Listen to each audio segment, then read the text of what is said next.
Hey Lionheart Nation, welcome back to another week and another episode. Today I talk with my friend Corinna Coffin, who is a little bit of a rock star. She is an obstacle course racer, a CrossFit athlete, and essentially whatever she sets her mind to. What I think is really cool about this episode is we really talk about the different ways that certain training can affect the outcome of other disciplines.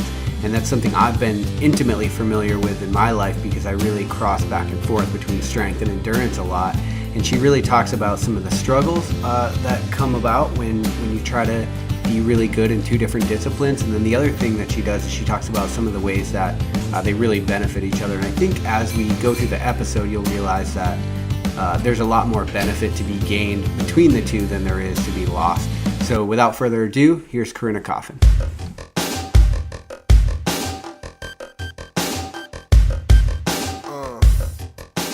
Welcome back to Lionheart Radio. I'm your host, Rick Alexander, founder of Blue Aviv in San Diego, California. And today I am joined by Corinna Coffin. Thanks for being on, Corinna. Yeah, thanks for having me, Rick. So I'm really excited to get into everything you've been up to, but I do want to give the audience a little bit of a background. So when I first reached out to you about being on the podcast, I have your response. It says, maybe in a few months when I'm doing some cooler things. Hopefully to make regionals this year on a team and, of course, OCRs, so that would make for some interesting podcasting. So since then, you have been to regionals in the CrossFit Games season. You've also won $25,000 in a Tough Mudder. You've also been on Steve Austin's Broken Skull Ranch, and you've also taken second in the Obstacle Course Racing World Championships. Am I missing anything? In the U.S. Obstacle Course Racing Championships. So okay. I have the World Championships in a little less than a month. So, but yeah, other than that, it's you're pretty spot on. It's been quite eventful since last talking to you. Yeah. So second in the U.S., not the world yet. Yes. Yeah. Not the world yet. Yeah. Hopefully that would be a nice goal. So what happens if you win the world and you're still second in the U.S.? Does that mean you? Oh, man, I never thought about that, but I feel like that's a pass. I feel like you get number one. You're right. I think that trumps it all. Yeah. It's like if you win Miss America, you've got to be Miss whatever state you're from, right? That's right. So can you tell us, just to give the audience a little bit of the background that would lead somebody into like an eclectic career that you're in right now, what did your background look like? What did your sports career look like kind of growing up through school and stuff like that? Yeah, so growing up was all competitive soccer. Did all the travel leagues and everything with my brothers, and then in high school was cross country and lacrosse. And when I went to college, I decided to continue with lacrosse just on a club team, but it was fairly competitive for my first 2 years. And then I got into triathlon on the club triathlon team my junior and senior year, and that's when I found CrossFit. So the simultaneous discovery of both of those sports and kind of getting into both of those scenes really set me up well. I didn't know it at the time, but it set me up well for this sport of obstacle course racing, which,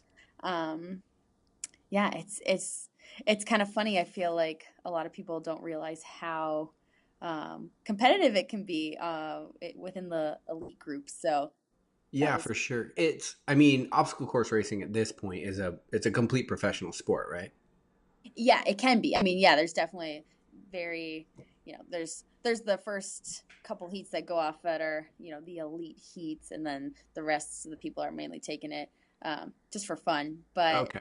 So it's either one end of the spectrum or the other. I feel like there's not a whole lot of people that are doing it as like a recreational competitive kind of sport. And it's similar to CrossFit where there's really not a lot of barrier to entry. So if you're, and correct me if I'm wrong, but if you're a really good athlete, you could essentially sign up for these elite heats and kind of just win your way to the top of the sport, just like you could in CrossFit. Is that right?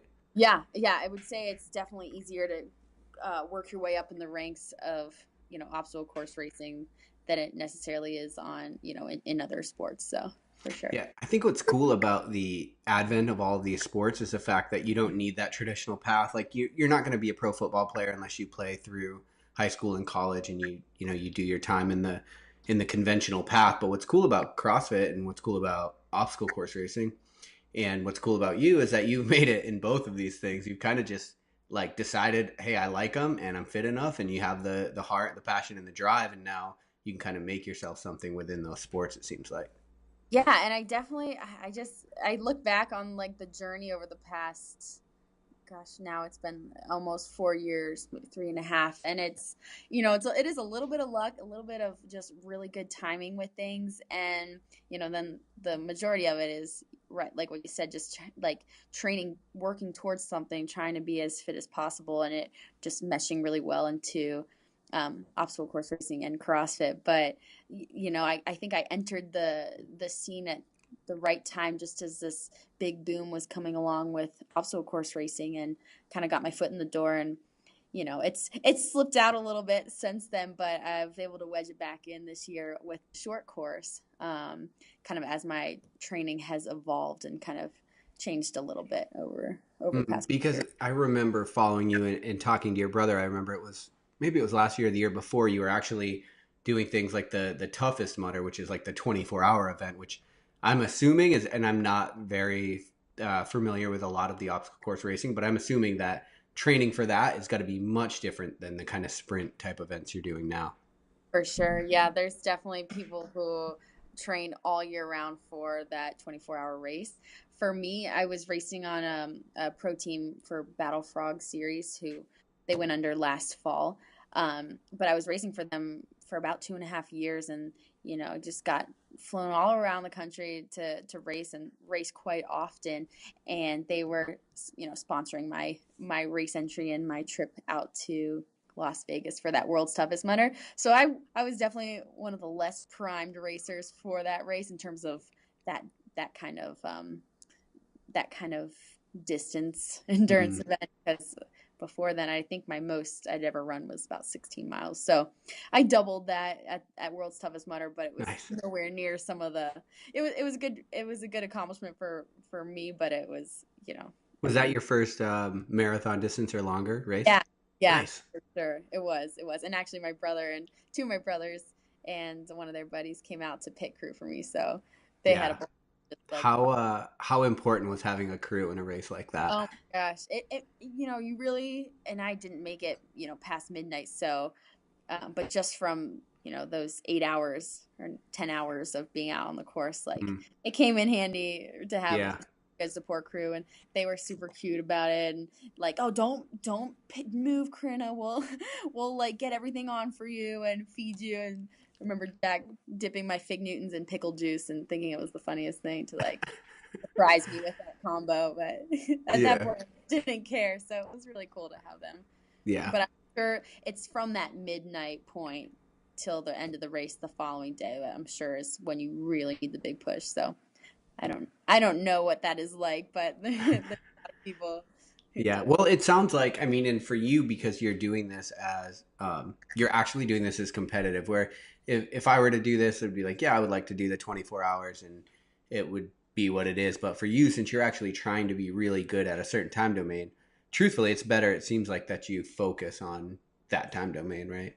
Yeah, and there's athletes like, Ryan Atkins and, his wife Lindsay Webster, who are just phenomenal athletes, and they both, especially Ryan, seem to be able to you know, take the cake in every single one of those domains. So but it's pretty rare to be the best in all of those disciplines. So yeah, it's a little bit, for me is particularly, you know, I just, it helps to have a focus on a certain distance or a certain type of event, and then just kind of hone in on that for training. Cause I think when, I think this past year, the reason why I was a little bit MIA from the OCR scene was I was just falling in love with CrossFit, and doing all the strength training and all the metabolic conditioning workouts, and it kind of led me away from just straight running and training for all these 10 plus mile races. And so I was trying to balance the two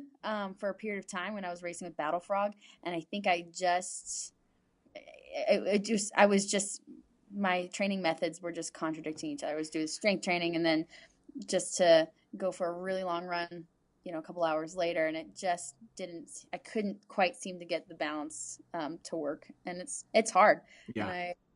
it's it's uh, it's inspiring to see the people like Ryan Atkins who can kind of work towards all those, you know, a multidiscipline approach. But Yeah, living in both worlds. I mean, I think that's probably the hardest thing that I've found. You know, I went from strength to endurance, and at first in endurance, people are like, "Oh, you're really strong. How do you do it?" And it's like, well, I'm just carrying over a little bit of strength still. And actually training them both and getting better at them both at the same time, I found to be extremely difficult. oh, it's so hard. So I think for me, I was just like, I was a little bit burnt out at obstacle course racing at the end of last year, and just decided, like, you know, it's winter time. I'm gonna start focusing on my lifts and my Olympic lifts. And I just moved to Colorado. I was getting in with a fun crew at the gym, at the CrossFit gym there, and we're looking good for regionals. So I was like, hey, gonna turn my focus to CrossFit. I'm having more fun with it, and just kind of play this year by ear a little bit. And it's turned out to be pretty It worked exciting. out. It did. It worked out really well. So I'm excited about that. And so I'd like to get into the training aspect of it because you did do regionals and a lot of these OCR accomplishments in the same calendar year, right? Mm-hmm. Yeah. And so do you think were they training in similar time domains and energy pathways, or do you think that just coming off of with the strength base of CrossFit and then moving into OCR, you were just that much better prepared? So actually, my training since November of last year has solely been CrossFit. I've run around 5 miles, 4 or 5 miles, maybe a handful of times since then, but I have not, like, OCR totally took the back burner for training, and it was all about CrossFit. Now, again, for CrossFit, I've been following a pretty specific programming, and it's programmed pretty well to have, you know, a lot of longer conditioning metcons in there. So, you know, I think my base the base that I've had in running and endurance sports has carried over, and it's still with me.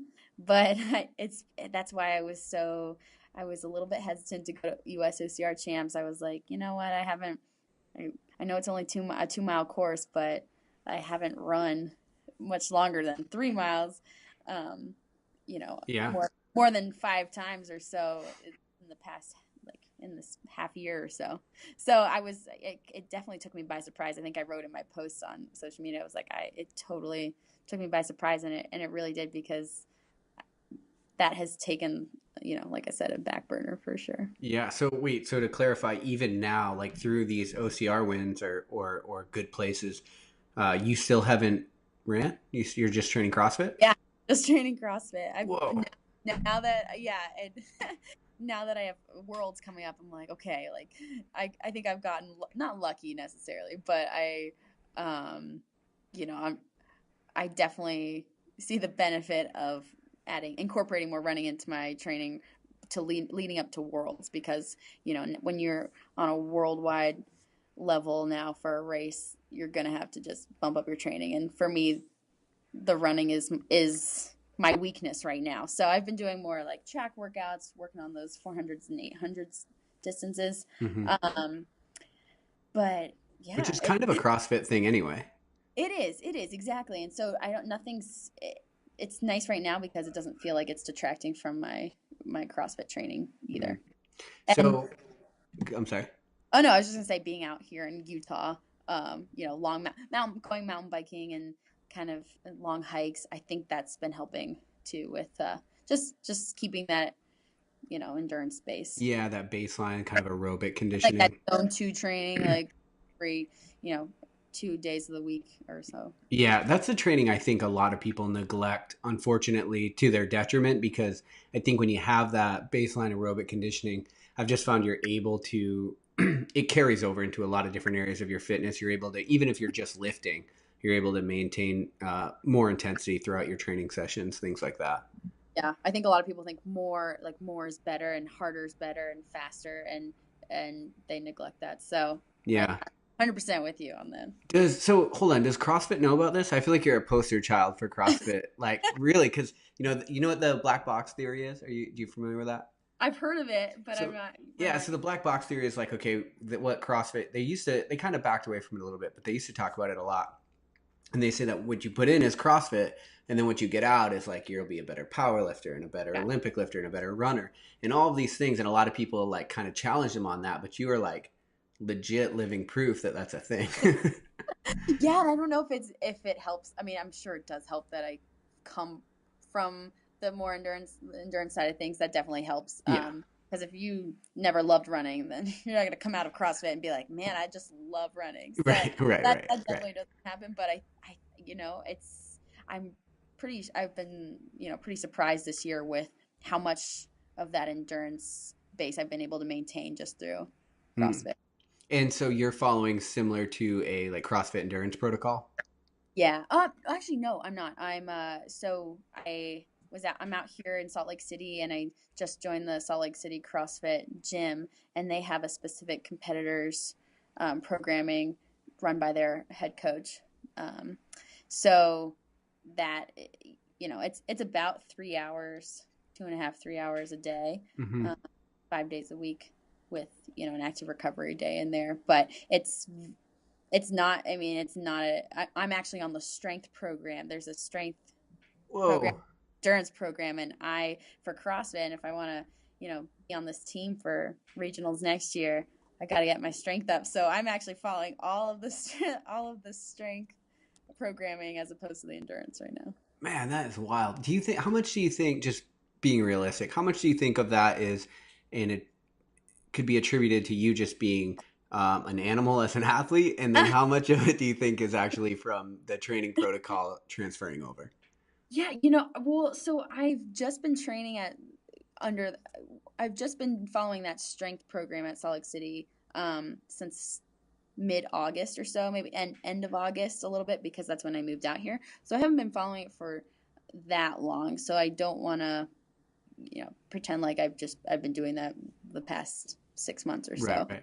Um, but I think it's really smart. Like, I think the programming is great. We obviously have a lot of, lifting, a lot of um, there's a huge strength component in the the beginning of the day, and then we've got really smart conditioning. Some of it's just like, even if it's 20 minutes easy of an AMRAP, I think that in CrossFit people always think you got to go 100% every time there's a Metcon. And what I love about this programming here at Salt Lake City CrossFit is, there's percentage days. There's like, hey, do this Metcon at 80% or at 60%, or with your heart Mm, rate in 130, 150. So it's nice that it kind of has you develop those zones, those intensity zones, and getting used to working at different intensities as opposed to just having one gear. So okay. not sure if that, I mean, again, I'm still figuring out how this is all coming into play with Right. my OCR success, quote unquote. But yeah, it's just been a cool journey this year, because again, I was not expecting any of it. Right, right. And so when we're talking about the obstacle course racing success that you've had, what is the distance and time domain of these kind of races?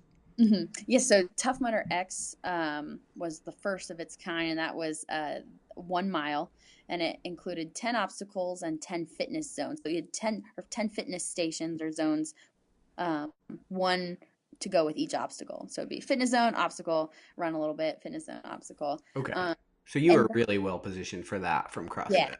yeah, and they gosh, I came, so I heard about the race and I was like, wow, this seems like it would be right up my alley. I've got the OCR background, and now I'm focused on CrossFit, and it's only a mile. So, I mean, I hope I haven't gotten that out of shape to Right. not run a mile. But then when I got there, they had Jesse Graff, all the like really, the really well-known American Ninja Warrior That's guys right. and Yeah. girls out there, and they had some big name CrossFitters who've been to the games, and they had, and then they just had, the top obstacle course racers kind of in the sport right now, and so I was super intimidated when I when I got out there, and not like all of the confidence that I had built up before, like leading into the event, just totally dropped when I showed up. I was just like, oh man, what have I gotten into? Yeah, just looking at all the big names around you. Yeah, and I think, and it was great for them because it being televised, it was really cool to have athletes from those different disciplines all together competing against each other. Because I think everyone before, when everyone's just sizing each other up at the start line and not like no one has run the course, I don't think anyone knew what the outcome would be. And they were like, well, it could definitely be a ninja, or it could definitely be a CrossFitter. So it was just kind of cool to run through that and just see where the athletes in different disciplines kind of fell short. I think the CrossFitters were very comfortable doing the CrossFit movements, but, had very little experience on obstacles. So, just being a little hesitant, being a little fearful, or just not trusting their grip, kind of slowed them down a little bit. And then I think for the obstacle course racers, lifting, doing 15 sandbag cleans is definitely time consuming and not part of a lot of their training. And same with the Ninja Warrior people. So it was kind of cool to see some people just flew through certain portions of the race, and then other areas, held them up. So for me, I'm lucky to have, just the obstacle course racing background. And I mean, you probably perfect for that. Sounds like it worked out, and I'm glad that Tough Mudder is actually continuing their series next year. So 2018 will be really cool, because I think they're going to put on like 7 Tough Mudder X events. Are you going to go around snatching them bitches up, or what? I'd love to. Gosh, I mean, I think. Well, so I actually looked at the course maps or a friend sent it to me, and I think they took out all the sandbag stuff. So they took out the cleans and the shoulder overhead and the pull-ups, I think. So now it's like it's a little less CrossFit-esque. So I'm wondering if that'll be a game changer. I'm sure it'll change things up. But and what place did you get in that? And then how long did the mile take you? Yeah, so I won the Tough Mudder X, and the mile. So they time capped it at 25 minutes, and my final round was my fastest, thankfully, and it was I did it in like 14:50 or something. Okay. Damn. So nice. Yeah. Okay, so then moving on to you can't talk about the Broken Skull Ranch yet, can you? I can't talk about the outcome or anything, but I can answer questions about it, I think. Okay. If you have Let's try. And it's I can't say that, I'll just tell you. So. Okay, perfect. And we can edit out whatever you need to. Okay. So, what was the fitness aspect of it like? I guess did it feel like it was lifting? Did it feel like it was running? Like what did that feel like? Yeah, Broken. I had no idea. I watched the show a little bit, especially knowing that I was going to be on it.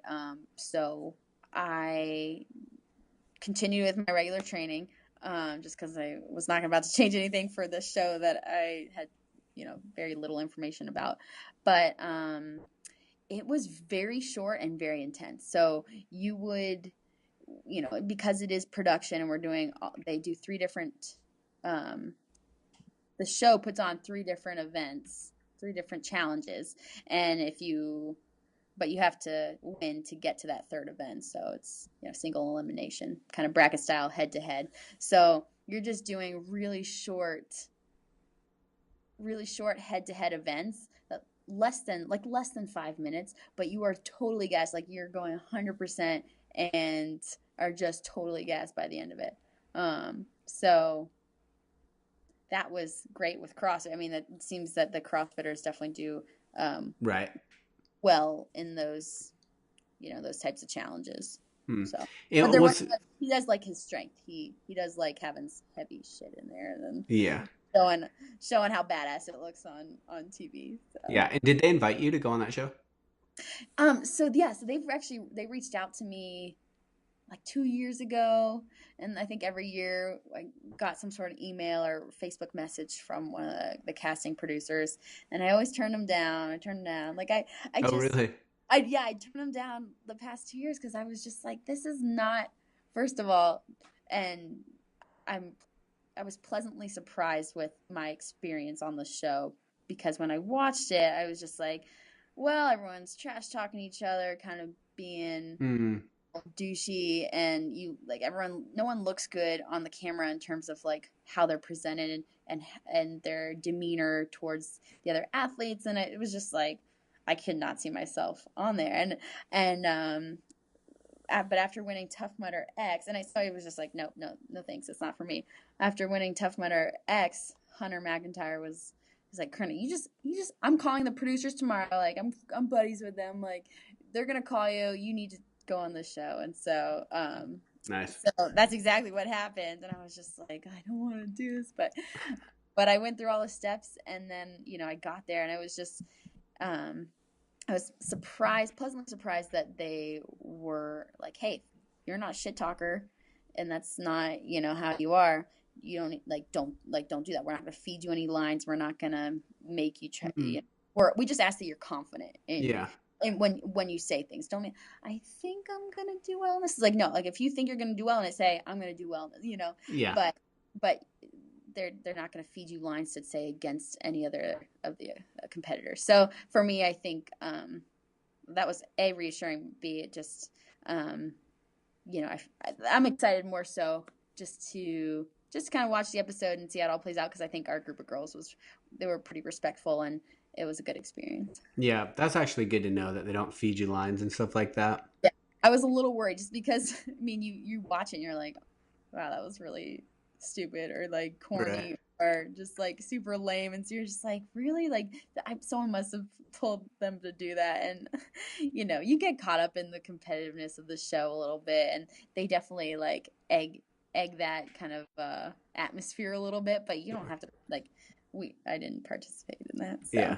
Well, and so what's interesting too is like in CrossFit specifically, the guy that finishes first is cheering loudest for the guy that's like coming in last, which is a really cool aspect of that sport. And so it is weird to probably see the dynamic, the opposite of that. It is, yeah. And we actually weren't allowed to they really didn't like us talking to one another, just to kind of keep everyone focused on themselves and not interacting like in a positive, because girls, when you get a group of girls together, we like to be chatty Cathy's, or some of us do, and like make friends. And so especially when you're in a new place, so they kind of wanted to quiet us down and keep us a little bit separate, right, so that you just had that kind of aggression and no friendliness with anyone, like once you're going head to head. So I see it from that perspective, but it was definitely different than what I've just known through the CrossFit community and OCR community. Sure. And did you have to wrestle another chick?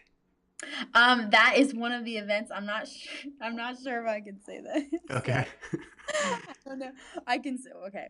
What I will say about the events is, I moved out here to Salt Lake City probably a week before I went on the show, and there was a Brazilian jiu-jitsu gym right across the street from the CrossFit gym that I was working out at the time. Mm-hmm. And so I was like, well, there's a good chance I'm going to have to wrestle someone on this show.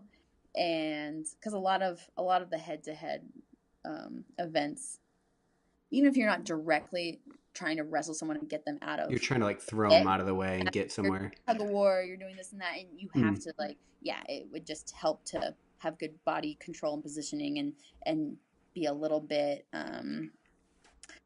just be able to move quicker and know how to get the other person in a position that you want them to be in. So I went to a couple open gym sessions, and they were super helpful there at the Brazilian Jiu-Jitsu gym, and then I ended up going to a couple MMA classes and then a couple BJJ classes during the week leading up to it.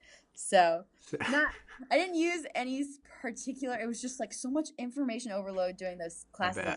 Oh my God, how am I supposed to remember all this stuff? But I think just a generalized, just a conception of, okay, this is the best body positioning, so that she doesn't, take advantage of my position and whatnot. So I think it really helped in terms of just general concepts that I was going there, and took a couple classes. But yeah, it's just kind of like a free for all. Yeah, sounds like it. Yeah.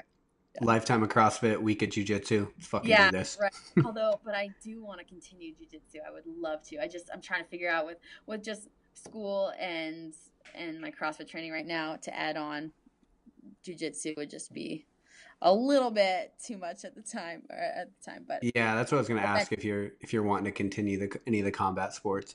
yeah, well, I went back to the gym, of course, like after they wanted to hear about it and everything, my experience, and so I went to a couple more classes, but it's just really hard once school started picking up. So I was thinking either like maybe in the winter when things slow down a little bit, or just do like one-on-one lessons whenever I can, kind of Hmm. squeeze it in. Yeah, So, nice. oh And yeah, so the other one was the U.S. Obstacle course racing championships. oh yeah. So that Awesome. one, I booked my flight maybe a week before the race, and I registered at the same time, like a week before. So it was very last minute. I went mainly. I was like, I'm not gonna do very well in this. I know it. But I'm gonna go. I want to see all my OCR friends. I feel like I've been out of the loop a little bit this year, so it'd just be fun to go down for the weekend. It was the Labor Day weekend, or Hmm. yeah, Labor Day. Okay. Yeah, and so so anyway, yeah. So I went there, and you know, it was so weird because I just was not, um, I the other ladies competing, some of them are really really good in the Spartan series, and did Nicole Miracle. She is one speedy gal, and I've got about 20 pounds on her, and she's a climber, and she's been crushing it this year in obstacle course racing, and some of her competitors were there as well that she's been racing against all year long. So I was like, you know what? It's a lot different. Like her 2 miles from her versus 2 miles from me is going to be very different. But I'm Sure. here, want to just jump into it, see where I'm at. And actually, I think my doubts really came in after looking at the course, and the first mile and a half was just straight running.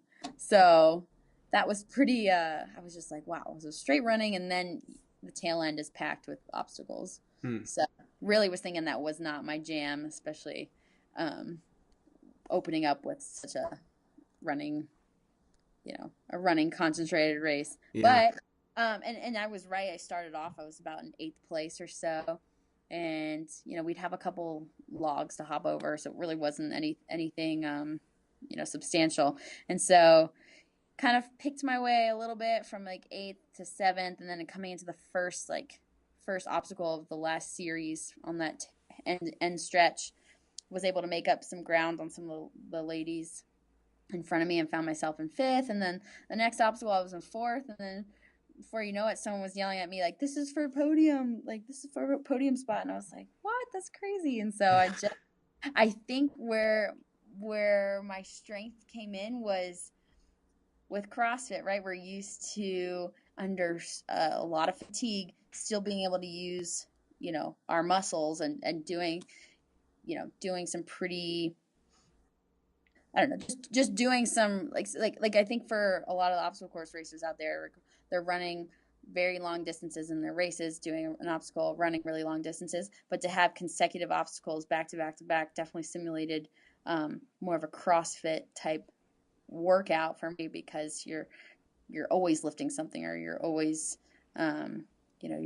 doing something with your body weight, or more weight. So I think some of the smaller ladies would get to these obstacles and have to really take a deep breath and kind of get their bearings together before initiating the obstacle. Whereas I was just like, I'm so tired, but I'm just gonna go, because Right. I trust my grip, I trust my body awareness, and I know I can do this under fatigue. So I think that's where it came in handy for that last stretch. And myself and Julia, who came in third, we were neck and neck, like on the very last obstacle, and I just was able to edge out on her and beat her by a couple seconds. So, Damn. That's yeah, awesome. it was exciting at the end, but Nicole crushed it. She smoked us. So, uh, Nice. well, she will definitely be a hard one to beat in a month at OCR World Championships. But, Hmm. uh, you know, And so when you have, and I'm just speculating, but when you have a race, it's a mile and a half run straight into a lot of obstacles. What is your strategy there? Are you sprinting that mile and a half? Because I'd imagine if you show up to those obstacles you're redlined, you're kind of fucked. yeah. And so that's what exactly what I was debating. at the start line, and beforehand I'm just like, okay, what, like, I know these girls are going to come off really fast. I didn't want to, my goal was to not to redline. I don't, I feel like through all my obstacle course racing and endurance racing, I've had this inherent pacemaker where I just like can't, my body does not let myself redline. And sometimes that's a weakness in my CrossFit training because I hold back a little bit. But in these obstacle course racing events, it seems to, be a strength of mine because I'll hold back a little bit in the beginning. And that's why I was okay. I wasn't freaking out about being in 8th place in the beginning, but I knew that I could pick off people towards the end. So yeah, my strategy was not get lost in the big pack and further back, but top 10 for that first mile or so would be totally okay, as long as I really capitalize on the obstacle portion later on. Yeah, I heard a guy talking a long time ago about the 80-20 rule in shorter events, and I try to stick to it, and I think it works pretty well, which is like for 80% of the event, if you go 80%, and then the last 20% you go 100%, seems to be a decent way to try to break stuff like that up. Otherwise, I redline out of the gate. Yeah, so disheartening, like literally having nothing left, and you're not, you still have 20% of the race, right? Yeah. And I have to go so slow. So I'm more of a second half kind of girl too. So yeah, definitely pick things up. Well, and for longer events like regionals, I'd imagine even that probably helped you out a lot, because a lot of times the top CrossFitters, it seems, they're not going all out because they can't, because you have so many events you have to do. Yeah, and for regionals for this year, I mean, this past year was, well, it was my first regionals, but also since it was a team event, it's a little different because you're not doing a ton of work as a team. There's 6 of you, so when you go, you just have to go closer to that 100% because it's a short period of time, and then you tap out for your next buddy. So it's a little different with the team, but I would imagine the individuals are probably right working around that 80%. Right, yeah. With team, you get that break period when your other partner's going. That's true. Exactly. And so, thinking about the entire year, this is another thing I was actually really interested to get into with you, because a lot of athletes have an event that they peak for, and then they train all year, and then they peak for it. Like I just did that.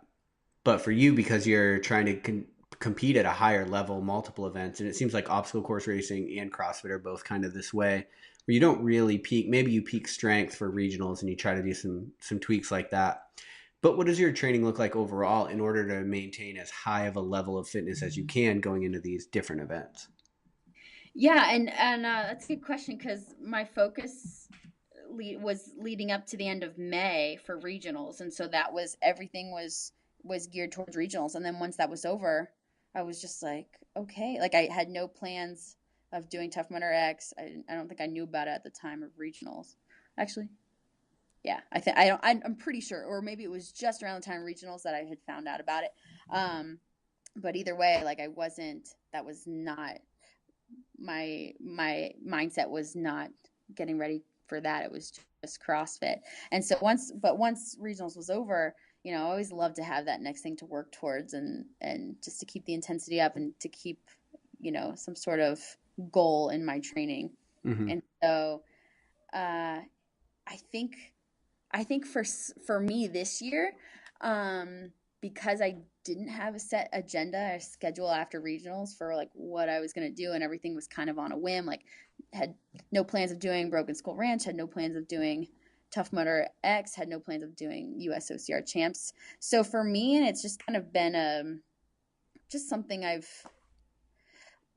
taken, kind of my mantra over the past 3 years, is just being able to maintain that high level of fitness, or as high level fitness as possible throughout the year. And in order to achieve that, it's not go like 100%, 100%, 100% all the time. Because I think for me, I've learned quickly, especially through when I was doing a lot of obstacle course racing, it was the importance of the active recovery days, the importance of the rest day, the importance of, having different levels of intensity, listening to your body, recovering well through, nutrition and hydration, and just being a little bit more in tune with my body as a whole. So I think I've done a much better job this year of taking one active recovery day, taking one day totally off, bringing the intensity throughout the week in my training. And so like once I'm in training mode, I'm going hard. When I'm not, I'm taking it very easy, and so that I can maintain that level of fitness and not get burned out. So. And so you train 5 days a week and you do one active recovery? Yeah. Mm-hmm. And what does your So, active recovery look like? swimming. Thursdays are mainly swimming, or like an easy mountain bike ride. But right now it's been mainly swimming, and then Sundays are totally off. But it's kind of hard to stay. It's hard to stay still. Yeah. Some days, especially when you're in such a gorgeous place like Salt Lake City. There's always things to explore. So, but again, I think like even just going out for a hike, that zone 2 kind of. Hiking or maybe a little jog or like a slow bike ride. Like I think that really can help contribute towards that baseline fitness. For sure. And so, active recovery aside, are there any other recovery methods that you use that you're like particularly fond of? Other than, I mean, do you roll out? Do you like the standard protein 30 minutes after you work out? Like, what does your recovery routine look like? I mean, so I love rolling out in lacrosse ball, and using lacrosse ball, but I've been pretty bad at, especially like between classes when I have very limited amount of time to like get in a little bit of my workout. I just I'll do a great warm up, but then the cool down, I kind of just like, all right, I'm done. I got to run back to campus. So I've been neglecting that a little bit, but I've actually, and since the last time we talked, this has been different. I've actually started tracking my macros. And I figured, especially since I'm doing a nutrition program here, it wouldn't be a bad idea for me to just know where you're at for anything, for what it's worth, just to know where I'm at, but also just go through that process. If I'm going to be counseling, clients or patients on tracking their food and weighing it out and everything and trying to hit certain macros or micronutrients, I should do it myself. And so I finally caved and have been doing it for about 3 weeks now. And I kind of like it, kind of addicting. I'm like, I mean, it sucks to like before you eat, get your phone out and like put it all in there. But I've just realized I had no idea where I stood in terms of protein and carb and fats on a regular day.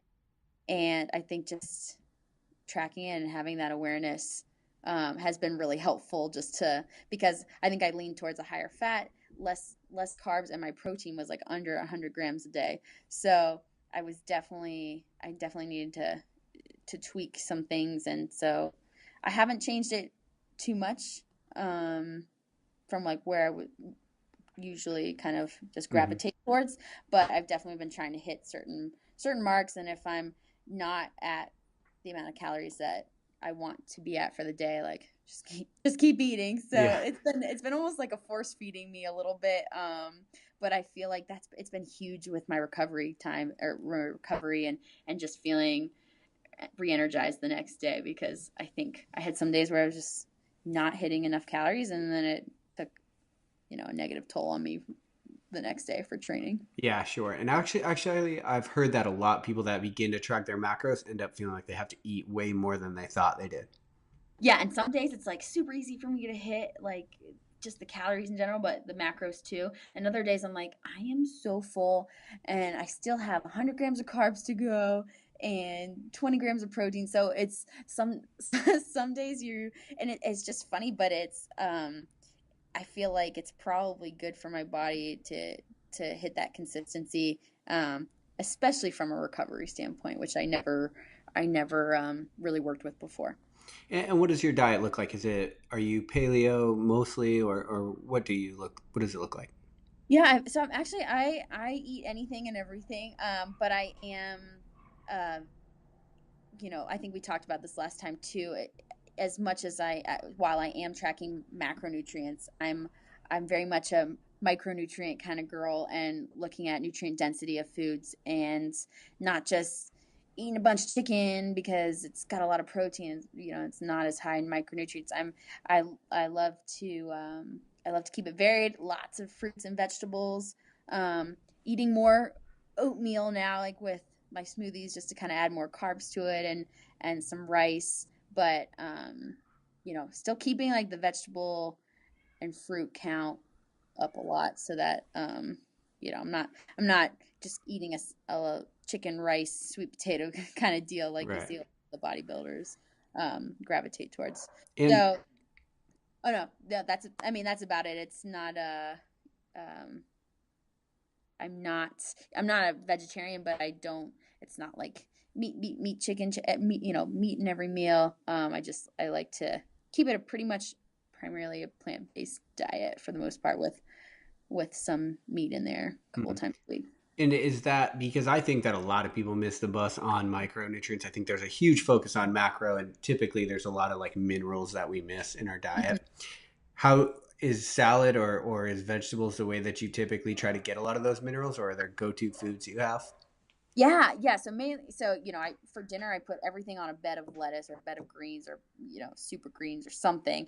But I've actually, like, for protein a little bit, I love brewer's yeast. I've kind of stumbled upon brewer's yeast, and it's a lot of vegans use it for kind of a cheese substitute. But I'll cook that with my vegetables, or put it on my eggs, or bake it with kale in the oven. It's a great way to add in a lot of the B vitamins that you find in a lot of the meats, and it's just a good way, a flavorful way to add that into your meals, and add a little protein as well. That's plant based. I Yeah, guess sure. so. Yeah, that's been my kind of superfood find that I've just stuck with lately, because it tastes so good and it's good for you. And so you're going to school to actually become a nutritionist? Yeah, so I did my undergrad in nutrition, food and exercise, and Spanish, and then doing this 2-year grad school program in sports nutrition, and I'll come out with my master's and as a registered dietitian. So, yeah. And so you're balancing a lot right now. You got school, you're crushing essentially everything that you do, unless there's some stuff that I'm missing. And yeah, I'm curious, are there habits that you have, and I might have asked you this last time as well, but are there habits that you have that you think contribute to you being able to consistently perform at a high level that maybe a lot of people don't do?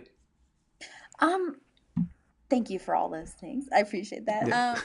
I think, I think it just comes from this drive that of, you know, it just comes from this inherent drive of always wanting to be better, and always wanting to improve on things, and not setting any limits for myself and for yourself in general. So I think wanting to reach my my potential, and striving for that every day, I feel like that's what gets me going. And some people, some people don't have that.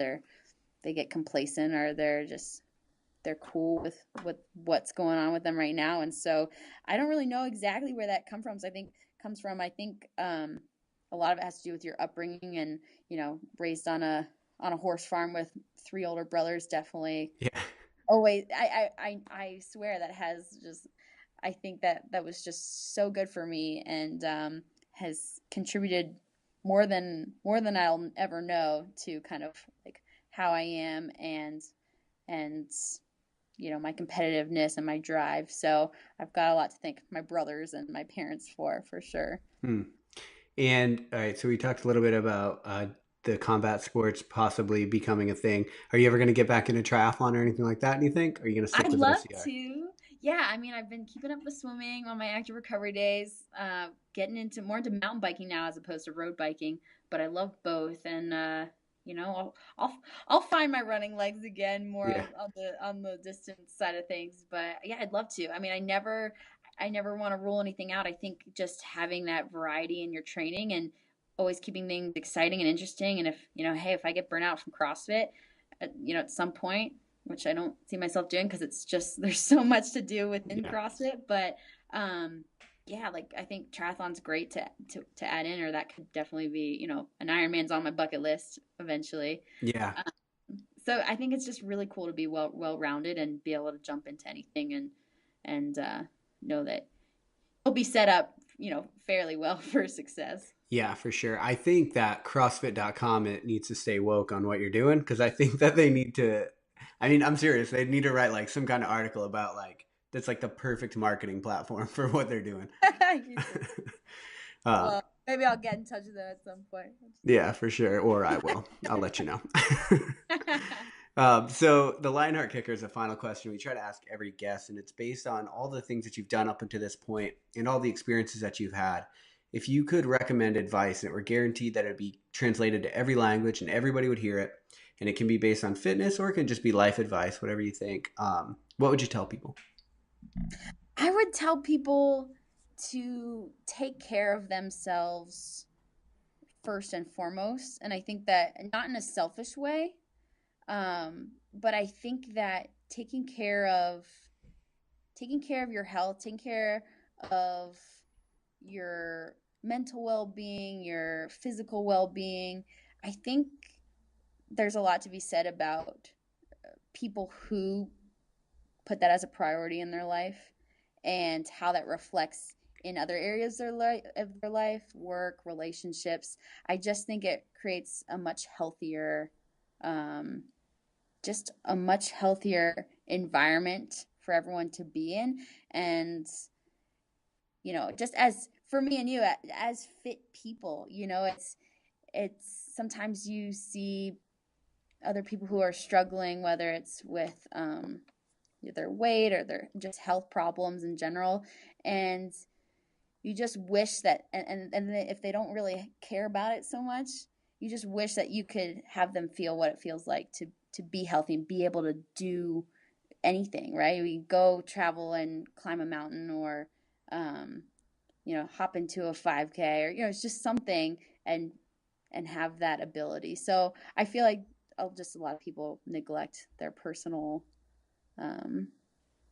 well-being, and it plays a much larger role in so many things than we really give it credit for.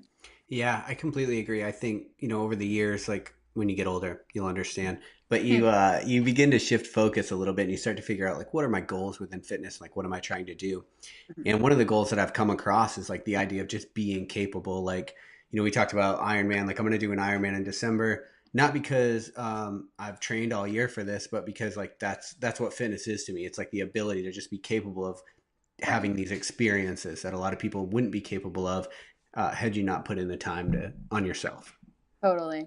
Yeah. Keeping it fun. Like, if you're, capable of doing an Ironman, but you have no interest in doing Ironman, find something that, right. you exactly. But and some people it just pains me when people think of like physical activity or eating healthy as super boring and just bland, and there's so many things to do out there. There's so many there's just so many things you can never get bored with it. So I just